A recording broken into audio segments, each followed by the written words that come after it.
G'day guys, today we're talking about the M103, which is a American heavy tank, and it's actually a really good tank, and it's probably become one of my favourite tier 9 tanks out of everything in the game. I didn't think anything was going to beat the E75 and E50, but this thing is so good. And what I discovered is my game style and my gameplay really has taken to the American line of tanks, whether it be the T20, which is my last video, or the M103. The principles are fairly similar. What this thing's got going for it at this level is it's got fairly decent hull armor, which you don't normally get on American tanks anyway, particularly in the front. You've got 203 millimeters of armor in the front, but you have a look at the gun depression of what we can do here. We can just sneak our snout over the top of the hill here and just put shots into the enemy, and that means we're only exposing a small amount of the tank. Look, its weakness is its side and its rear in the hull, which is quite thin. Practically anything could pen it.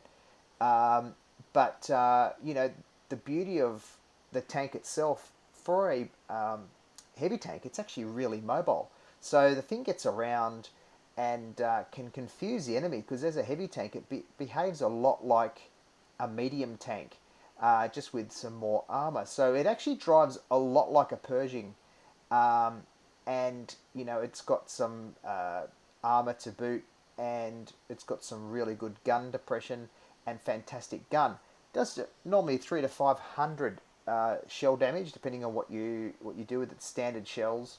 And the rate of fire is about 6.5 or 6.3 per minute. So it does really good. And you can see what we're doing here. This is a bit of a classic spot, normally for medium tanks, but I'm here in a heavy tank because I can actually get around. And so what I'm actually doing is trying to keep the enemy spotted up and put shots in and not take shots. But you can see I've actually had to relocate here because now I'm vulnerable. They're in cover and I'm not. So I've used the speed of this tank to actually get out of there and go to a new position to actually put shots on the enemy. And look, it does look like I'm sacrificing the OBJ 704, but sometimes you've got to use your team players as meat shields, and he actually dealt with it all by himself. So at the end of the day, you've got to look after yourself first and foremost. You can't do any damage on the opposition if you're the one who's dead and a piling steam of dog poo. That's going to help anyone. So have a look here. We've now managed to relocate in a real short space of time. I know that there's another couple of guys up here who can do damage, but look at that gun on the run. I just aimed the reticle at it and shot and took him out. So again, it was one of those situations where I've been putting damage in all game. I've taken some damage, but not a lot. I took a couple of risks there to do that, but ultimately, this speed of this heavy tank means that I can get across the map in a fairly decent amount of time. And you can see the accuracy of this gun is also fantastic. I can put shots in like that on the Jagdpanzer E100, and there you go, bang. Another shot in at the same sort of angle, and again it's just so good, and the rate of fire allows you to put in plenty of damage and not take as much damage if you're playing the tank right. So using that gun depression, taking shots, pulling back, reloading, resetting camo if you can. But look, I think you've got enough hit points to play with. And let's talk about hit points for a sec.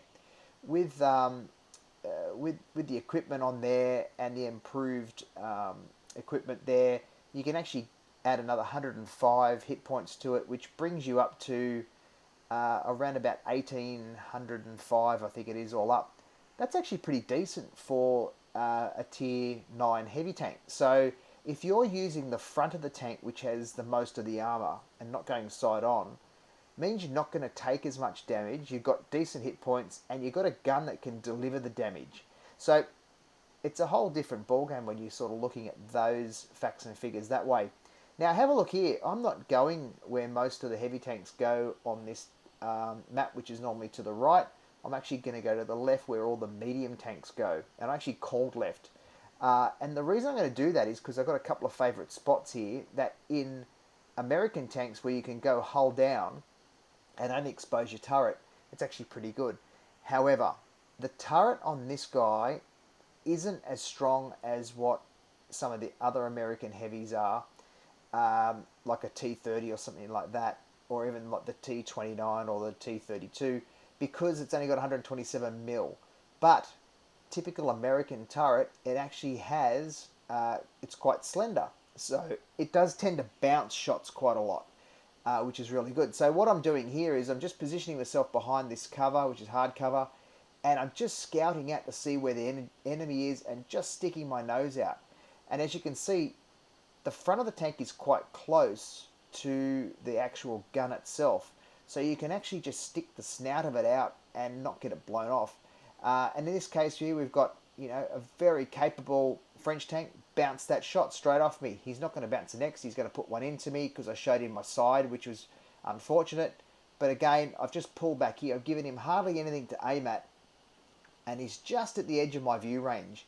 So what I'm doing here is I'm trying to spot the tanks because I'm looking at the map on the left there at the bottom, and you can see I've got my guys up behind me because people sort of followed me down this path, which allows me to spot them up and they can put damage in. So again, look at that gun work. I mean, I took some damage there, but I am putting damage in, and at the same time, I'm not taking damage, which is a fantastic thing to do. So overall, we are doing the best for the team. Now, I'm not going to do huge amounts of damage in this game, but I'm actually doing a good job for the team. So you can't ask for much more than that.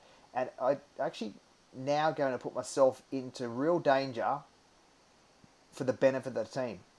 So I'm actually thinking about it. I'm stuck here. I can't move. I'm not 100% sure where the rest of the team are. I know we've got our guys being engaged at the cap circle, and we're two tanks down, so they're two tanks down, and we're in a good position. So I can afford to take some risks. And what I'm going to do here is, again, he didn't even know I relocated that AMX.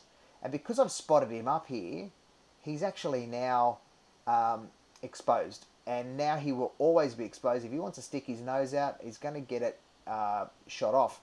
And we try and put some shots in here on him, but I can't remember if we take him out if someone else does. But now I'm looking at this PTA up here, and I'll go and take him out. I'll most likely take a shot in the rear myself because I did that. But meanwhile, our guys have moved up because I could afford to be a bit more aggressive in this tank, given the hit points I've still got, the damage it can take, and the mobility of it. So try and use up your hit points for the benefit of the team, and at the same token, use it to put, you know, damage in where you can.